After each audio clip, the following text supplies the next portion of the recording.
السلام علیکم ورحمۃ اللہ وبرکاتہ۔ الحمدللہ رب العالمین والعاقبۃ للمتقین والصلاۃ والسلام علی اشرف الانبیاء والمرسلین نبینا و رسولنا محمد وعلی آلہ واصحابہ اجمعین، اما بعد۔ یہ کسی ہمارے بھائی نے سوال کیا ہے کہ بعض لوگ یہ کہتے ہیں کہ جب سیدنا آدم علیہ الصلوۃ والسلام کی دعا قبول نہیں ہو رہی تھی تو انہوں نے اللہ تعالیٰ کے عرش پر کلمہ لکھا ہوا دیکھا، لا الہ الا اللہ محمد رسول اللہ، تو انہوں نے کہا اے اللہ اس نام کا واسطہ تو مجھے معاف کر دے۔ تو اللہ تعالیٰ نے ان سے پوچھا کہ تو نے نبی صلی اللہ علیہ وسلم یعنی محمد صلی اللہ علیہ وسلم کا واسطہ کیوں ڈالا ہے؟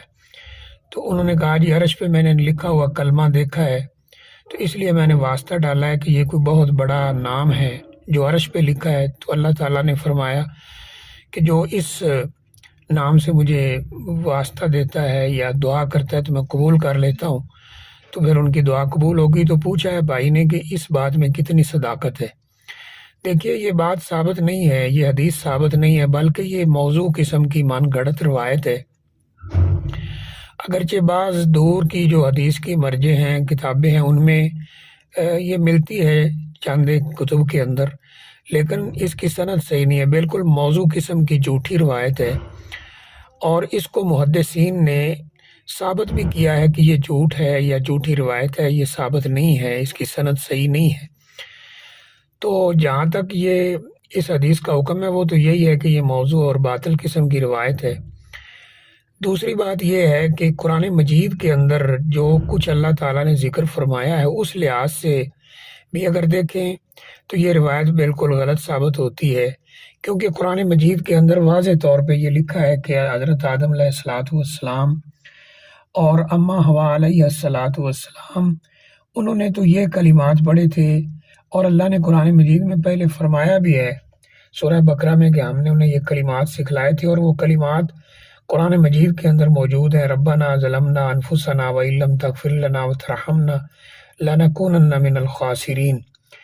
اب یہ کلمات قرآن مجید میں موجود ہیں کہ اللہ ہم نے اپنی جانوں پر ظلم کیا، اگر تو نے ہمیں نہ بخشا تو ہم گھاٹا پانے والوں میں سے ہو جائیں گے۔ وہ یہی کلمات پڑھتے رہے، اللہ تعالیٰ سے توبہ کرتے رہے، آخر کار اللہ تعالیٰ نے ان کی توبہ قبول فرما لی۔ تو قرآن مجید میں واضح ہے کہ یہ کلمات اللہ نے انہیں سکھائے اور یہ کلمات وہ پڑھتے رہے اور ان کی دعا قبول ہوگی، جبکہ جو یہ روایت پیش کی گئی ہے اس میں کچھ اور بات بیان کی گئی جو کہ ثابت ہی نہیں ہے۔ تیسری بات اس سلسلے میں یہ ہے کہ ہمارے ہاں جو بھائی اس روایت کو دلیل بنا کر پیش کرتے ہیں ان کے اصولوں کی کتابوں میں یہ لکھا ہوا ہے کہ خبر واحد وہ عقیدہ کے باب میں قابل قبول نہیں ہوگی، عقیدہ ثابت ہوگا یا قرآن مجید کی آیت کریمہ سے یا متواتر حدیث سے۔ تو یہاں تو نہ قرآن مجید کی کوئی آیت پیش کی جا رہی ہے نہ حدیث شریف متواتر، بلکہ یہ تو خبر واحد بھی نہیں ہے، یہ تو موضوع اور جھوٹی روایت ہے جس سے یہ بات ثابت کرنے کی کوشش کی جاتی ہے۔ لہٰذا ایسی کوئی بات نہیں ہے۔ جو علمی لحاظ سے ہم اس کا جائزہ جب لیتے ہیں تو یہی بات سامنے آتی ہے کہ یہ روایت قطعاً ثابت نہیں ہے، واللہ اعلم بالصواب۔